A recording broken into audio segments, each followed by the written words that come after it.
most of them say, they didn't believe that Osimhen is gonna come to their club and something like that. But I think for me, it was easy, to be able to come here because the coach also played a huge role, in making me come here. And of course, I also watch their game because Dries, I'm very close to Dries, so I watch their game even before I even dream of coming here. I used to watch their game a lot. So when I spoke with the coach, told me about the project, about what the goal the club had set for itself this season. I think we have the same mindset and everything like that. So the symbol of the club is a lion, and I think I fall into this category also in terms of the way I play, in terms of the way I've survived through life's journey and stuff like that. So for me, it was quite easy to accept this club.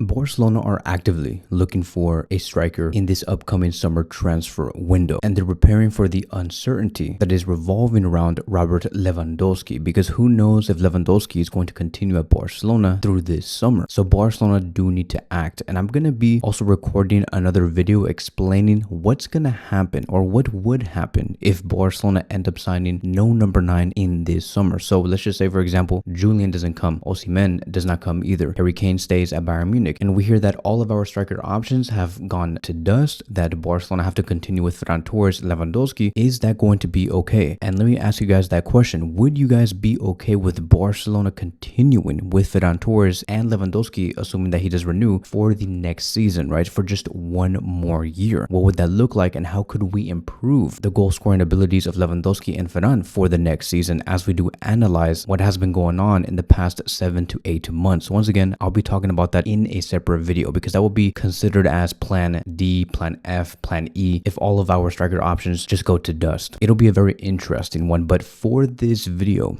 I do want to focus on Victor Osimhen, a player that has been highly rated by many Barcelona fans. Many Barcelona fans, and I do see it through this YouTube channel, have been saying that Victor Osimhen should be the player that Barcelona should go for. So let's talk about that, right? Because according to this report here, it has been said that Victor Osimhen is one of the striker options being considered, and he is highly appreciated internally. And the reason why is because Deco, who is also a big admirer of Osimhen brings the physicality, the movement, the pace, the aerial ability, the penalty box presence as well, and he is a proven goal scoring monster. Victor Osimhen with Galatasaray currently has 29 matches played with 19 goals and 5 assists. In the previous season, again with Galatasaray, he played 41 matches, scored 37 goals and provided 7 assists. So Victor Osimhen has been improving season by season, and that is the reason why he is now in Barcelona's radar. However, the report continues to state that Osimhen is liked by Barcelona a lot, but this deal is also going to be complicated in a different way to the deal of Julian Alvarez, because unlike the transfer fee, Osimhen's high salary will be considered as a complicated situation to go through, because his salary is very high. He does earn around 15 to 18 million euros a season, and that is gross. And Barcelona are going to have to match that, because Osimhen just signed a new contract with Galatasaray. So it's brand new. You can't just break the salary that he agreed upon just about a year ago. And one of the main difficulties that Barcelona have to go through in the couple of weeks is, could they prove to Javier Tebas and La Liga that their wage bill is big enough to bring in the big stars? Barcelona do have the funds, and Barcelona can spend a lot of money in transfer fees, but the main obstacle is going to be about whether they can have enough room in the wage bill, and Osimhen does have a huge salary. Another report came out coming from Fernando Polo, and he has explained that Barcelona have reportedly set a internal limit within the club, and they all have a total consensus, and they know how much they're going to be spending for every position, and these are going to be the numbers. Barcelona are going to invest 60 million euros on Alessandro Bastoni. That is the most they're going to go for. They're not going to go for 65. They're not going to go for 70 million euros. Their limit here for Alessandro Bastoni, it is 60 million euros. But for a new striker, Barcelona set a higher limit, and they're willing to go as far as 100 million euros. So given the context of how much Osimhen would be worth, of course, Barcelona can go all the way through and afford the services of the player, because Osimhen at Galatasaray, his market value is at around 85 to 95 million euros. It's within that range. But let's ask the real question here, which is, what type of profile does Barcelona need in the number 9 position, and how does that compare to Osimhen? So let's break that down, because Barcelona do need a number 9 no matter what, but that number 9 9 would be ideal if they have elite box presence, meaning that the player needs to learn how to finish the chances coming from the crosses and the through passes as well. They also need to be a threat from behind. They also need to have the physicality to retain the ball when one of the center backs does try and press them. They need to also have the high pressing intensity, and they also need to have the ability to combine in tight spaces. And based off how I have been looking at Victor Osimhen, he checks all of these boxes. However, there is one trait here that I think Osimhen does under-deliver in, which is going to be the last one, and that is the ability to combine in tight spaces. That is also the exact same reason why Barcelona are so keen on Julian Alvarez, because Alvarez is amazing when combining in tight spaces. I don't know if you guys remember that goal that Argentina scored up against France, which led towards, I believe, the 2-0. We saw Julian Alvarez play a huge part in that 2-0, and that is because he was able to connect deep with his teammates and provide those one-touch passes. And when you are in very compact situations, you need to be able to still deliver, and Julian showed in this sequence here why he is able to do that. And I believe that Barcelona do highly value that, because the way that Argentina attack there, it is exactly how Barcelona do like to attack as well. And that is going to be my question on Victor Osimhen. Could Victor Osimhen do this? Could he provide those one-touch, high-intensity touches where you are being pressed and you need to show that you have the ability to connect with your teammates and build that synergy and the chemistry? Because with everything else, I think that he's elite. In terms of being the box presence, he's elite. This guy is awesome, right? He always attacks the crosses. He scores from inside the box. He's a constant goal-scoring threat. He's elite in the runs and behind. This guy is a monster. This guy can run like there's no tomorrow. The constant movements that he makes behind the defenders, it is elite. He stretches the defensive lines, and he also does create space for the creators as well. This is going to be very important for players like Lamine Yamal and Pedri. And then you do have the physicality, very strong. He pins defenders. He wins the duels. He dominates aerially. There is also no problem with Osimhen providing the pressing from up front and being organized, knowing where to position yourself, knowing how to press, how to stand, how to be composed. He's very intense, works hard off the ball. I love that. All of this does complement Flick's system. It's just that weakness that I am talking about, right? So the combination play and to work in tight spaces is not the best. Osimhen can hold the ball, and he does link occasionally, but he's not that natural, fluid combination striker that I would like to see. And that does worry me just a little bit, because Barcelona do usually encounter low block games in La Liga, and there could be a mismatch there. Barcelona have to face compact defenses, and there is very limited space. It's part of the reason why Hansi Flick highly rates Dani Olmo and Ferran Torres, because those two players know how to act quickly in tight spaces and combine very well with Lamine Yamal, Rafinha, and Fermin Lopez. Osimhen's best qualities is to run into the spaces and attack the transition. So all in all, he's still useful versus low blocks. It's not his best game. And that is going to be my conclusion on Osimhen. I do highly value the player. I think that he'll do amazing at FC Barcelona. Yes, the salary is a little bit of a struggle. And even though, yes, Barcelona might be able to afford the transfer fee, I just don't know how he would react when he needs to play as a pure link-up striker. Because with everything else, like I've said,